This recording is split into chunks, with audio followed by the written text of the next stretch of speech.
Baik, selamat datang pada kuliah, pengolahan sinyal multimedia.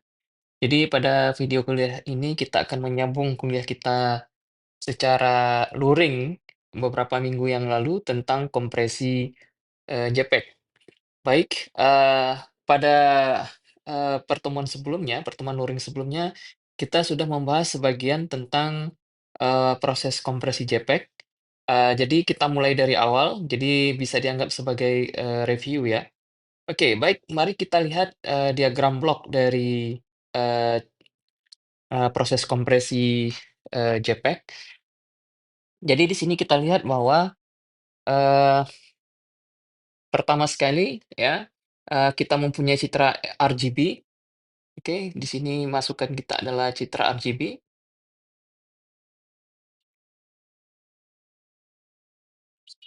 Oke. Nah, kemudian, dalam, proses konversi JPEG, citra RGB ini dirubah dulu menjadi, eee, dirubah dulu ke ruang warna YCRCB. Jadi kita di sini mempunyai, citra, YCRCB, ya ini sudah kita bahas pada pertemuan sebelumnya. Nah, nanti untuk setiap komponen Y, koma CRGB, jadi kita mempunyai 3 komponen ya. Komponen Y yaitu luminance, kemudian CR chrominant reds, kemudian, CB chrominant blue. Jadi untuk setiap komponen ini, nanti kita bagi, citranya ya untuk setiap komponen itu menjadi, blok-blok yang mana setiap bloknya berukuran 8 kali 8. Nah, jadi di sini kita lihat, lapisan Y misalnya di sini dibagi ke dalam bentuk blok-blok yang di mana ukurannya, 1 blok di sini ukurannya adalah 8 dikali 8. Nah, kemudian untuk setiap blok ya, contohnya, bagian yang ini ya, dilihat di sini. Jadi untuk setiap, blok yang berukuran 8 kali 8 ini, kita transformasikan ke domain frekuensi dengan menggunakan DCT atau discrete cosine transform. Ini sudah kita bahas pada pertemuan sebelumnya. Sehingga kita dapatkan, juga, blok yang berukuran 8 kali 8, ya ini juga 8 kali 8, tapi ini pada, domain spasial. Oke, di sini juga kita mempunyai citra tapi di domain frekuensi, pada domain frekuensi. Kita lihat perbedaan di sini notasinya ini F kecil, di sini F besar, kemudian koordinat di sini adalah koordinat spasial X, Y, sedangkan di sini kita mempunyai koordinat untuk frekuensi U, V. Nah, setelah, berada pada domain frekuensi, maka kita lakukan proses, kuantisasi, oke? Jadi kita lihat sendiri nanti bagaimana proses kuantisasi itu dilakukan. Jadi proses kuantisasi itu dilakukan, mmm, dengan proses pembagian ya, nanti kita lihat, contohnya dan tabel ya, tabel itu nanti sudah, standar dan ini disediakan oleh, standar JPEG-nya sendiri. Nah, kemudian setelah dilakukan kuantisasi, kita bagi komponen, blok tadi, komponen frekuensi yang berukuran 8 kali 8, citra di domain frekuensi berukuran 8, menjadi, eee untuk DC koefisiennya, itu nanti kita lakukan proses, DPCM encoding, sedangkan untuk komponen AC-nya kita lakukan, zigzag ordering dulu, baru kita lakukan proses, run-length encoding. Kemudian, pengkodean, untuk komponen DC dan pengkodean untuk komponen AC ini nanti masuk ke, namanya intermediary notation, nanti kita lihat apa yang dimaksud dengan intermediary notation ini, kemudian akan dilakukan entropy coding, yaitu dengan menggunakan Huffman coding. Nah, setelah itu nanti, kita akan mendapatkan, eee aliran bit dari, setiap blok, oke? Dan nanti ini akan dilakukan untuk setiap blok ya, sesuai dengan, jumlah blok yang sesuai dengan ukuran citranya. Baik, mari kita lihat, apa namanya, eee, komponen dari blok citra pada detailnya. Jadi ini kita lihat, sama penjelasannya seperti tadi, setiap layer dibagi menjadi blok yang berukuran 8, kali 8, oke? Kemudian urutan pembacaan, blok itu dari kiri ke kanan, kemudian dari atas ke bawah. Jadi nanti urutan pembacaannya adalah dari kiri ke kanan, ya, kemudian, dari atas ke bawah, oke, kemudian ke sini lagi, ke sini lagi, ke sini lagi, dan sini lagi, dan sini lagi. Oke, seperti itu kira-kira scan line-nya. Oke, nah sekarang kita lihat, contoh dari, blok transformasi DCT. Jadi kita lihat lagi pada langkah yang ini ya, bagaimana, dari, nilai piksel yang pada domain spesial berubah menjadi piksel pada domain, frekuensi. Oke. Jadi di sini kita lihat, untuk gambar ini adalah nilai piksel pada domain frekuensi. Setelah dilakukan DCT kita lihat bahwa di sini kita mempunyai ya blok yang juga berukuran kali 8 tapi pada domain, frekuensi. Oke. Nah kemudian kita lihat, nanti setelah kita melakukan, transformasi ke, domain frekuensi. Oke, nanti akan dilakukan proses kuantisasi. Oke, proses kuantisasi dilakukan adalah dengan membagi hasil DCT yang bagian di atas di sini, oke, kemudian dibagi dengan tabel yang disediakan oleh, eee, JPEG-nya sendiri. Tabel ini nanti ukuran juga 8x8 dan dinotasikan dengan QUV. Oke, jadi kita lihat di sini tabelnya. Di sini ada dua buah tabel. Tabel yang pertama ini untuk komponen Y, oke, sedangkan tabel yang kedua ini nanti digunakan untuk, komponen, CR dan komponen, CB. Oke. Nah, sekarang karena itu contoh kita adalah untuk, komponen Y, maka kita gunakan tabel yang ini. Kita lihat nilainya adalah 16, 10, 16, 24, 45, 161. Ya, seperti yang kita dapatkan di sini. Nah, jadi ini adalah hasil, kuantisasinya. Jadi contohnya di sini angka 1359 ini dibagi dengan 16 ya, kemudian dibulatkan hasilnya 85. Oke. Jadi adik-adik mahasiswa sendiri bisa mengecek, nilai-nilai yang ada pada tabel, ini. Oke. Oke, jadi kita lihat hasil dari kuantitas ini sudah banyak ya, komponen dari apa namanya, dari blok ini yang nilainya nol. Jadi artinya di sini kita sudah banyak menghilangkan komponen dari proses, kuantisasi ini. Oke? Oke. Nah, kemudian nanti, untuk, pada blok kuantitas ini nanti ada, kualitas dari hasil citra, rekonstruksinya. Jadi pada, kuantitas ini kita bisa memilih quality faktor. Jadi untuk sementara kita anggap, quality faktornya 100 dulu. Oke. Oke, kemudian setelah blok kuantisasi nanti kita pisahkan komponen DC dan komponen AC. Nah, untuk komponen DC-nya sendiri nanti itu kita gunakan, apa namanya, encoding DPCM, nanti kita jelaskan apa itu, DPCM encoding. Kemudian untuk AC coefficient kita lakukan, zigzag ordering. Jadi proses dari, zigzag ordering sendiri bisa kita lihat dari sini. Ya, jadi kita mulai dari dulu komponen, DC yaitu 85, ini sudah kita pisahkan.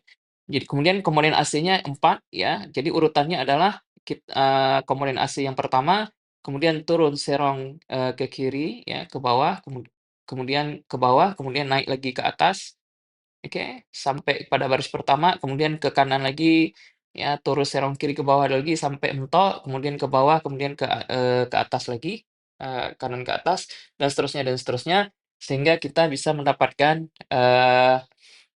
aliran koefisien, AC seperti yang ada pada, eee bagian yang saya, lingkari ini. Oke, saya harap langkah ini bisa dipahami. Nah, kemudian untuk komponen DC kita lakukan proses DPCM encoding. DPCM ini adalah differential postcode modulation. Jadi kita mengambil selisih, nilai DC pada blok yang sekarang ya kan, karena kita lakukan proses, mmm, pengkodian ini per blok ya. Jadi kita mengambil selisih antara DC pada blok yang sekarang dengan blok yang sebelumnya. Jadi kalau misalnya pada blok yang pertama berarti blok sebelumnya itu dianggap nilainya adalah, 0. Oke. Nah, jadi contohnya sekarang, jadi nilai DC di sini, selisihnya adalah nilai DC pada blok K dan blok sebelumnya, kemudian hasil pengkodean direpresentasikan dengan size dan, amplitude amplitude. Nah, bagaimana hubungan size dengan amplitude ini bisa kita lihat pada slide di sini. Jadi nanti kalau, nilai amplitude-nya itu untuk yang positifnya 1, maka nanti size-nya 1, oke? Kemudian untuk negatif juga berlaku hal yang sama. Jadi ini seperti mirror-nya saja nih. Jadi di sini untuk contohnya untuk size 2, amplitude-nya adalah 2 dan 3. Jadi untuk negatifnya -2 dan 3. Oke. Kemudian untuk, size 3 kita mempunyai amplitudonya dalam ring 4, 5, 6, 7 ya. Jadi angka 4, 5, 6, 7. Jadi untuk negatifnya juga, mirror-nya 4, -4, -5, -6, dan -7. Nah, untuk mengetahui sendiri mari kita lihat, rumusan yang menghubungkan antara amplitude dan size. Jadi di sini kita lihat interval amplitudo kita itu adalah 2 pangkat size kurang satu sampai dengan 2 pangkat size tapi, dikurang satu. Jadi untuk yang batas bawahnya ini size-nya yang dikurang satu. Sedangkan yang untuk yang kanannya dipangkatkan dulu dengan size baru dikurangkan dengan satu. Contoh misalnya kita ambil size kita adalah 3, oke, size sama dengan, 3, maka interval amplitudo kita adalah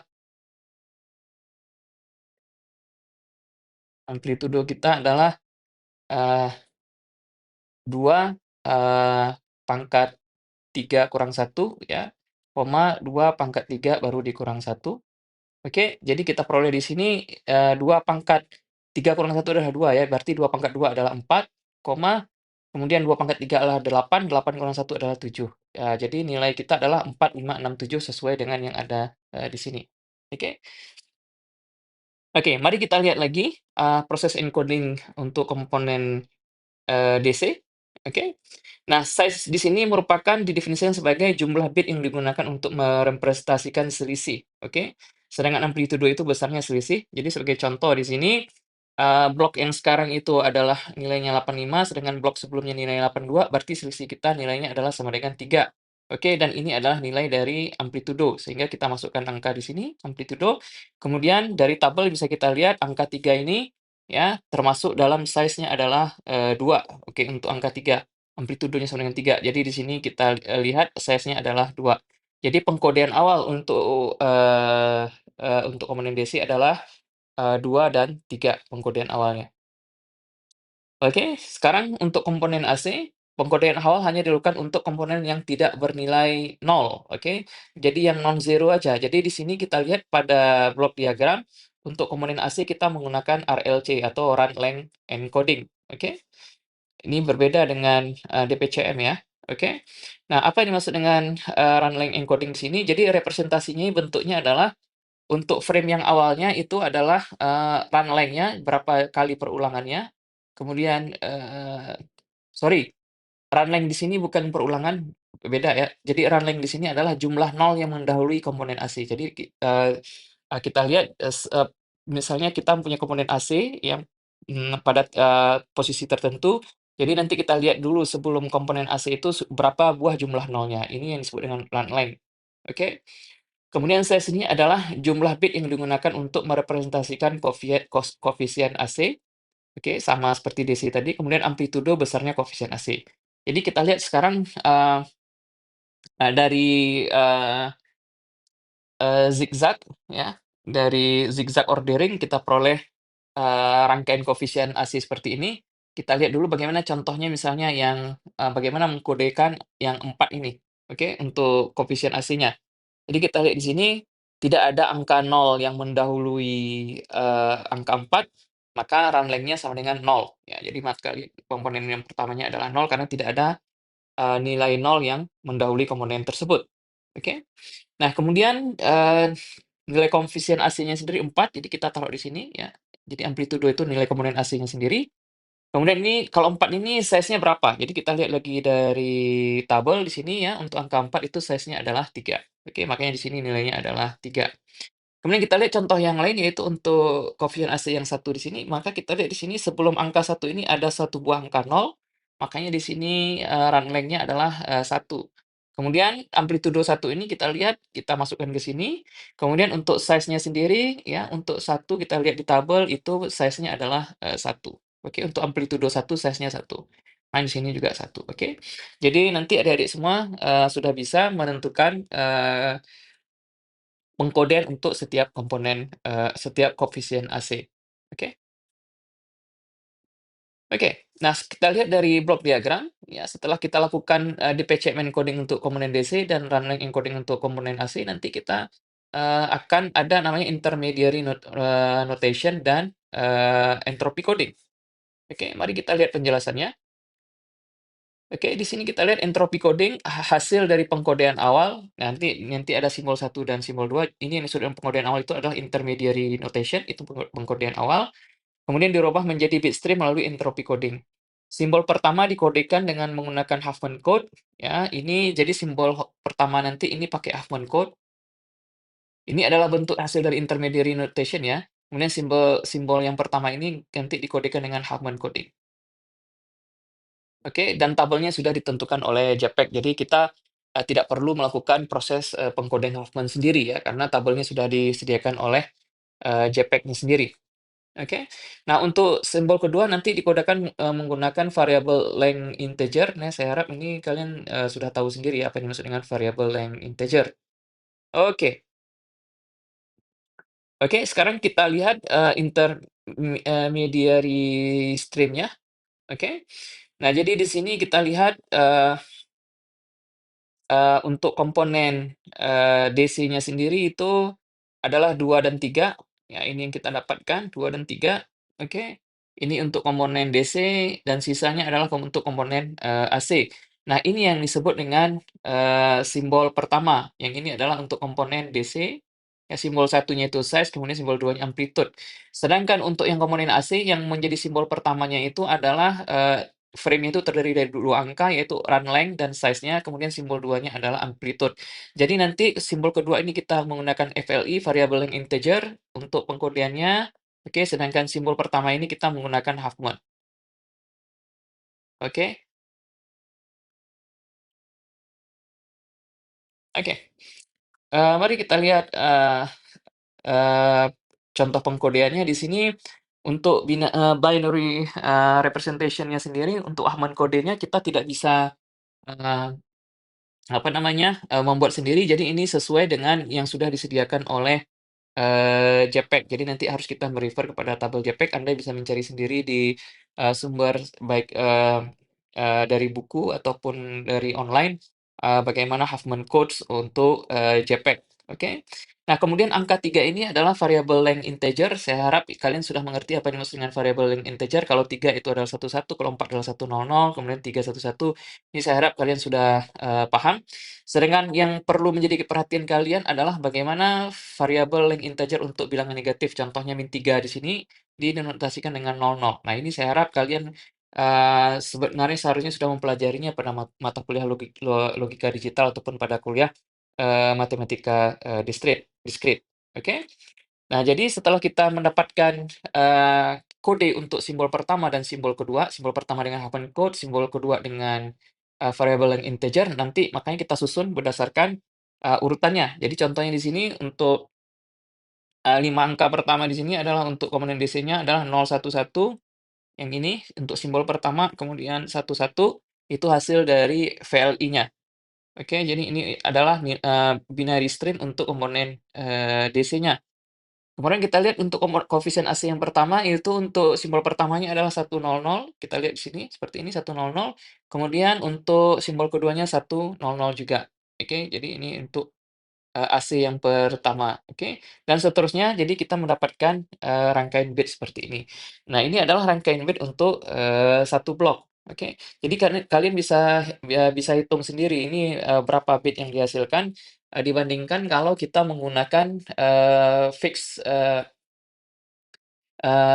FLC ya, jadi fixed length code. Jadi misalnya kalau setiap pixel itu kita representasikan dengan 8 bit, karena kita mempunyai 64, apa namanya, pixel dalam satu blok ya, karena kita citranya 8 kali 8 ya.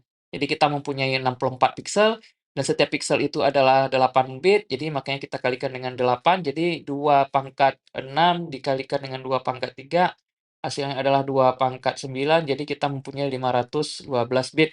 Dan saya yakin ini lebih kecil dari 502 bit setelah kita melakukan proses, kompresi. Jadi di sini kita bisa melihat, rasio kompresinya berapa gitu ya. Jadi bisa kalian hitung sendiri ini berapa jumlah bitnya dibagi, maka rasio kompresinya adalah 512 dibagikan, dengan jumlah bit hasil dari kompresi JPEG. Berarti kita akan mendapatkan rasio kompresinya. Oke? Jadi bisa kalian hitung sendiri ya. Jadi sebenarnya bisa kalian hitung dari sini juga jumlah, bit totalnya. Jadi sini kita punya 3, 6, eee, jadi kita mempunyai yang 3 bit berapa nih? 1, 2, 3, ini 4 ya.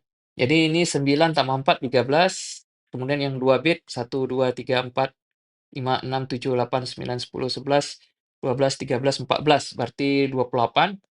Ya, jadi kita punya 41.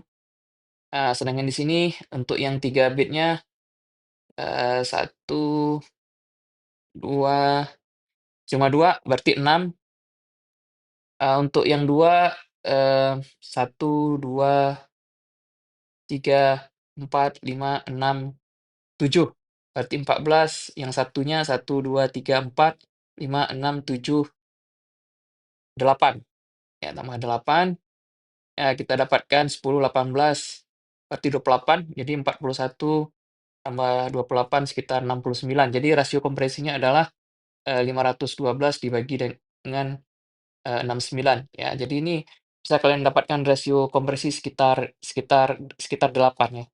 Ya lumayan. Oke. Oke. Nah, jadi sekarang kita lihat, hasil, dekua de de dekuantisasinya. Jadi inilah, hasil apa namanya, nilai sebenarnya dari piksel kita, kemudian DCT, kemudian dekuantisasi, kemudian inverse dari DCT, kita bandingkan sendiri bagaimana hasilnya antara FXY, kemudian hasil dari dekuantisasi, ya. Jadi saya pikir error tetap ada, cuma tidak terlalu besar, mungkin mata kita juga tidak terlalu bisa membedakannya. Contohnya di sini kita punya angka 178, di sini 192, di sini 191, ini 181 ya. Jadi kalaupun, beda nilainya ada sekitar 10 ataupun 5, itu tidak terlalu, kelihatan di mata kita. Oke, ini contoh misalnya 150 dengan 155 ini cukup kecil. Oke, hanya bedanya cuma 5. Jadi ini tetap ada perbedaan ya antara, nilai piksel yang asalnya dengan hasil, dekuantisasinya. Oke. Jadi ini kita lihat hasil kompresi kita, ini yang originalnya, oke. Ini hasil kompresinya dengan 2 bit, per pixel, ya. Seharusnya di sini 24 bit per pixel dikalikan 3 ya, dikalikan 3 layer ya, jadi 8 kali 3 berarti, 8 kali 3 karena 3 layer 24 bit per pixel kalau misalnya dia, citra warna. Sedangkan yang ini adalah 2 bit per pixel, jadi kurang dari 1 bit per pixel. Kemudian makin kecil, ya semakin besar rasio kompresinya, bisa kita lihat kalau semakin besar rasio kompresinya, maka kualitas gambarnya juga menjadi semakin, eee, kurang bagus. Oke? Oke, dan di sini kita lihat, yang A di sini gambar A, yaitu pojok kiri atas itu adalah gambar original, gambar B itu, quality faktornya 75%, kemudian yang C itu, quality faktornya 10, kemudian yang, eee kemudian yang D itu hasil, menggunakan JPEG 2000 ini nggak kita bahas. Jadi Anda sendiri bisa nanti membandingkan bagaimana kualitasnya terutama antara, yang B dan, yang C. Jadi Anda bisa melihat, pada bagian-bagian tertentu yang misalnya di sini apakah ada terjadi degradasi ya, di sini kelihatan agak hitam, di sini enggak. Jadi nanti ini kalian bisa zoom sendiri bagaimana kualitas dari, hasil kompresinya. Oke? Jadi Anda juga bisa melihat bagian pinggirnya di sini, ya, dan bagian pinggir di sini apakah terjadi, degradasi atau tidak. Oke? Oke, jadi, ini adalah slide terakhir yang berisi apa saja yang sudah kita, bahas, tentang, kompresi JPEG. Oke, demikian saja video kuliah kita pada kali ini. Sampai jumpa lagi pada video kuliah, berikutnya tentang, kompresi suara dan kompresi, video.